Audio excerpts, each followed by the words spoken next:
This is so crazy. You realize why I'm reacting this way to this video? It's old and everything.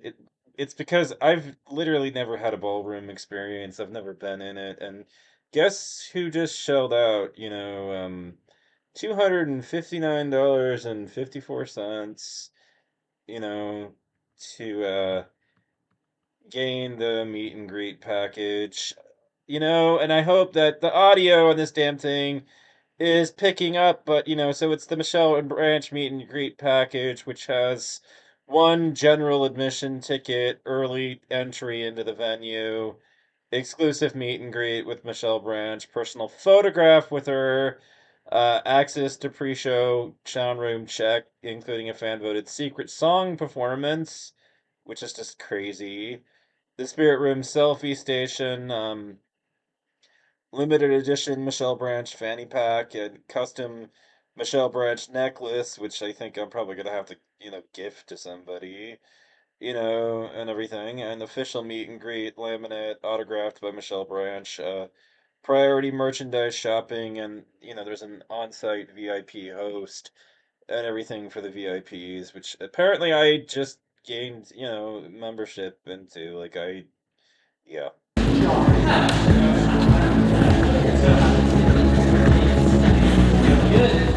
I'm getting really nervous, honestly.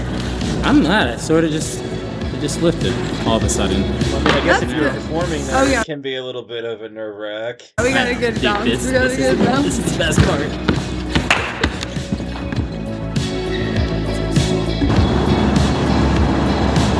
Day one. Let's do it. Yeah. But yeah, we're curious. This will be our first time on stage with that experience. Oh, you guys are gonna kill it. It's gonna be so much We're fun. so excited. Yeah. It's like, Yeah, thank you so much for Absolutely, having us. yeah. Seriously, Super it's stoked like- about it. Have fun. Oh, Yeah. we will. I've been writing about a lot of dark stuff for the past couple of days, like Kara's death and everything. So, this, I had to give myself something to look forward to after all that depressing shit, And there's our Thank you so much for joining us. It's Kyle. gonna be great. Hi, Kyle, nice to meet you. We're so excited. It's gonna be a fun. floating.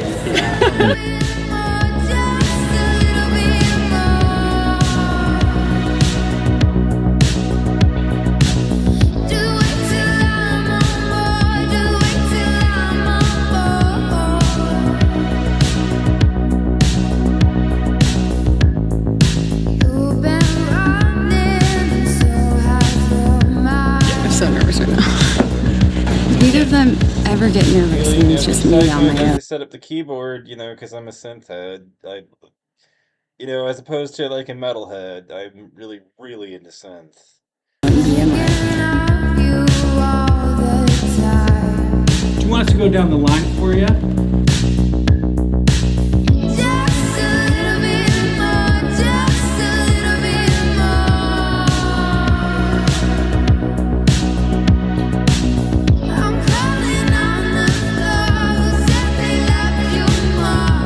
I'm thinking we're gonna film in the park,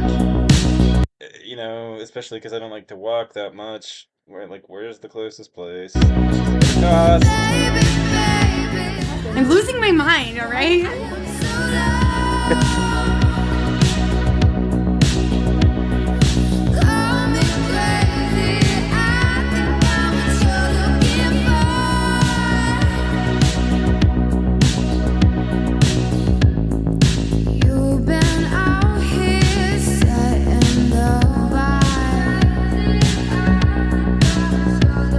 I've never spent money to go to a show. I mean, I've spent 100 for the VIP night when the Birthday Massacre showed up at Dante's, but the Crystal Ballroom is where all the big major, if somebody's a big band, or a big artist, this is the venue, for them usually. We are so excited to be here tonight. We're New Constellations from Portland, Oregon.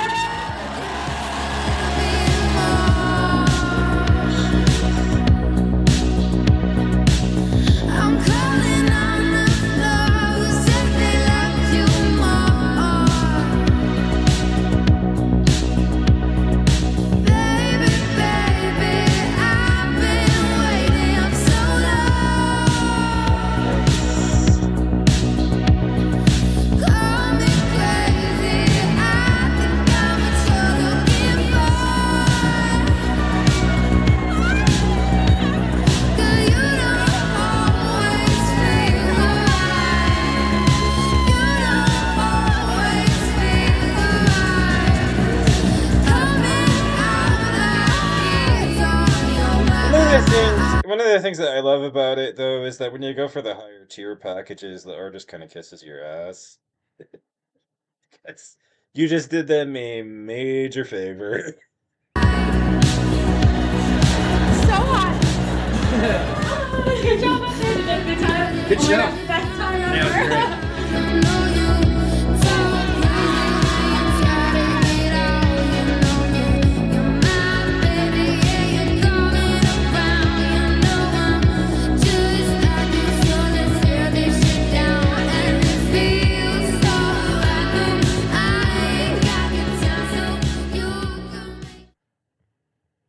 I mean, I realize that I'm kind of being a little bit excessive, but I mean, there is a bit of fawning energy, you know, to what happens when you buy one of these packages from the actual band.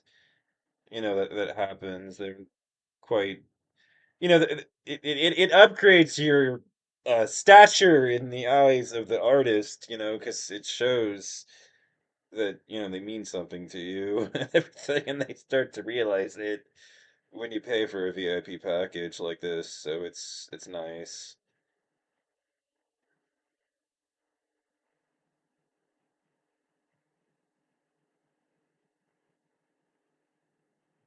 And I've literally never been in this venue, and I've literally actually never stepped into a ballroom in my entire life, so this is gonna be a experience, to say the least. It's, an introductory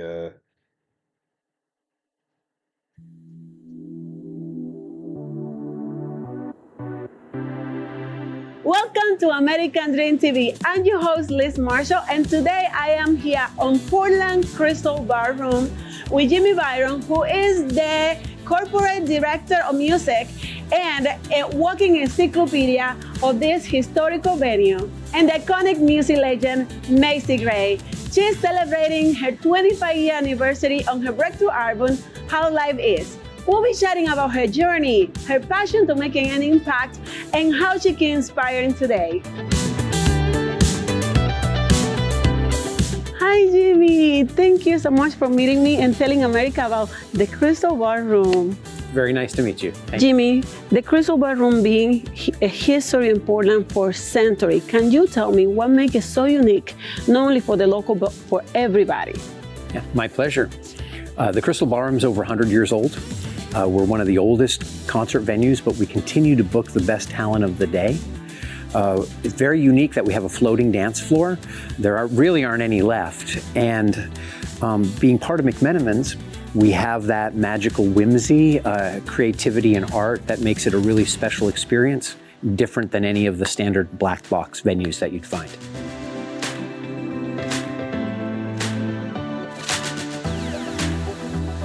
So Jimmy, it's very interesting how the building have been so historical, but yet keep it fresh. And as the time evolves, how this place Keeps its old school charm.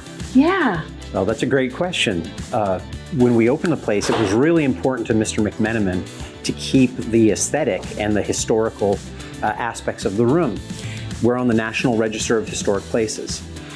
And a lot of things people wanted us to change, where the stage is located, the floor, all these different things, we were adamant about not changing.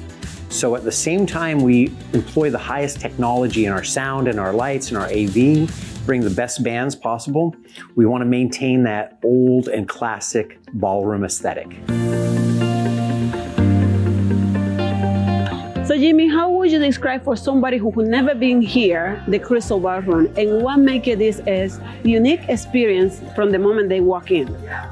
Well, you'd start your night here in Ringler's Pub, you'd pre-funk, and then you'd be met with the nicest door guy in all of rock and roll at the front door of the Crystal Ballroom.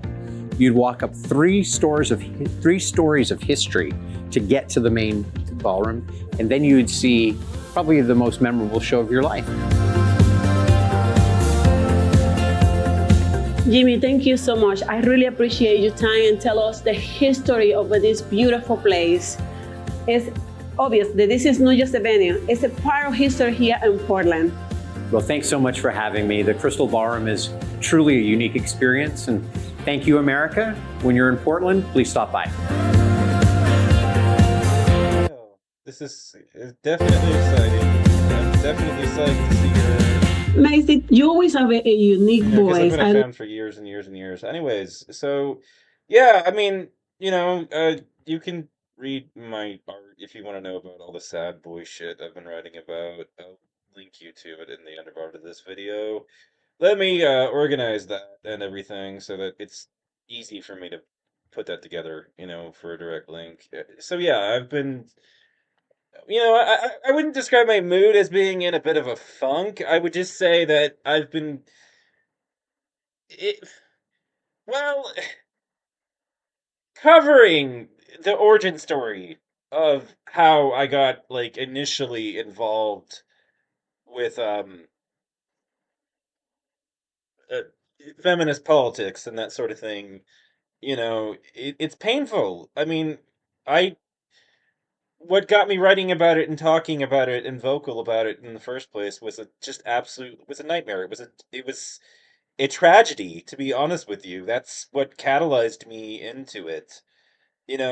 Like, so I mean, this is not like the best platform to talk about it, given all the misogyny that's here on YouTube. And it is pretty prevalent here. I mean, this place is a fucking cesspool of it. I will, complain about that and everything, which is why we don't have a lot of like YouTube women. They avoid the platform for a reason. It's well known that there's a lot of misogyny swimming around in the ecosystem. Like everybody knows that. All the girls know it. So, we don't get as many of them on here as like TikTok gets, you know, and everything because girls don't really want to go where, the crowd of people that are on there hate them and they know it and they sense it and they kind of tune out. That's kind of the reality of it. And so, I am more of a TikToker these days than I am a YouTuber because of that, and everything because I go where the girls actually are and where the audience that I'm actually trying to connect with actually is. Rather than trying to mold YouTube into what I want it to be, because it will never be what I want it to be. YouTube is YouTube, It's gotta be male dominated no matter what. But yeah, guys, I need you to know that I don't hate men. I need you to understand that. I mean, there are men that I don't get on with and that I'm heavily critical of, but this idea of just absolutely reflexively hating guys because of the fact that I happen to have joined the feminist movement. No! You're not hated. I just my own, basically I guess you could say it finds a space to say that, men are hurting and that there's a lot of struggle and everything. Men have been left behind. Women are doing a lot better on academics than us. We're trying to catch up. We've been kind of left in the dust and everything. And I'm willing to say that men are really hurting and they're struggling and all that other stuff. Like I'm not in denial about any of it. I mean, I see the deaths of despair. I see all that other stuff. Like, just so you know. But I am a feminist.